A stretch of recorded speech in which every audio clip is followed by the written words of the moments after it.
ଅବସର ବେଳେ କେହି ଆସିଲେନି। ଦୁଃଖ ଆଉ କୁହରେ ଭାଙ୍ଗି ପଡ଼ିଲେ ସ୍କୁଲ ପିଅନ। ମୁହଁରେ ସିନା କିଛି ଭାଷା ନଥିଲା, ହେଲେ ଲୋତକ ଭରା ଆଖି ଆଉ ଭଙ୍ଗା ହୃଦୟ ସବୁକିଛି ଅନୁଭବ କରୁଥିଲା। ଯେମିତି ସିଏ ଆଜି ହୋଇଯାଇଛନ୍ତି ସମସ୍ତଙ୍କ ପାଇଁ ଅଲୋଡ଼ା। ସାଧାରଣ ପିଅନଟିଏ, କିଏ ବା କାହିଁକି ତାଙ୍କୁ ମନେ ରଖିବ? କଥାରେ ଅଛି, ସମ୍ପଦ କାଳେ ସର୍ବେ ସଖା, ବିପଦେ ନ ଦିଅନ୍ତି ଦେଖା। କିନ୍ତୁ ଦର୍ଶକ ବନ୍ଧୁ, ଆମେ ବି ଦିନେ ଛାତ୍ର ଥିଲେ। ମନେ ପକାନ୍ତୁ ସେଦିନକୁ, ଯିଏ ଆମ ସ୍କୁଲକୁ ସରସ ସୁନ୍ଦର କରିବା ସହିତ ଆମ ଛୁଟି ବେଳେ ଘଣ୍ଟା ବାଡ଼ଉଥିବା ଲୋକକୁ ଆମେ ଭୁଲିଯିବା କେତେ ଦୂର ଠିକ୍।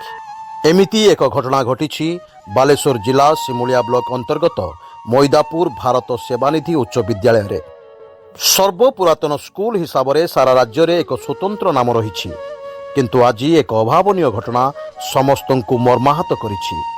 ଦୀର୍ଘ 25 ବର୍ଷ ଏଠାରେ କାର୍ଯ୍ୟରତ ଥିବା ପିଅନ ପୁରୁଷୋତ୍ତମ ସାହୁଙ୍କର ଆଜି ଅବସର ଗ୍ରହଣ ଥିଲା।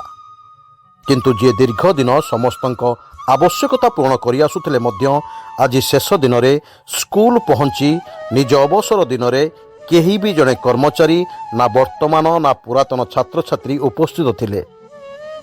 ଏହା ଦେଖି ନିଜ କୁହକୁ ସମ୍ଭାଳି ପାରିନଥିଲେ ପୁରୁଷୋତ୍ତମ।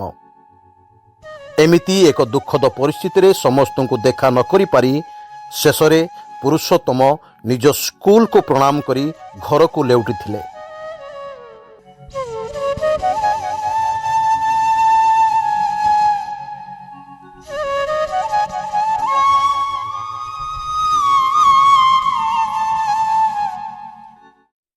ବାଲେଶ୍ୱର ଜିଲ୍ଲା ପ୍ରତିନିଧି ବନମାଳୀ ମହାକୁଡ଼ଙ୍କ ରିପୋର୍ଟ, ସ୍ୱତନ୍ତ୍ର ଓଡ଼ିଶା ଲାଇଭ୍।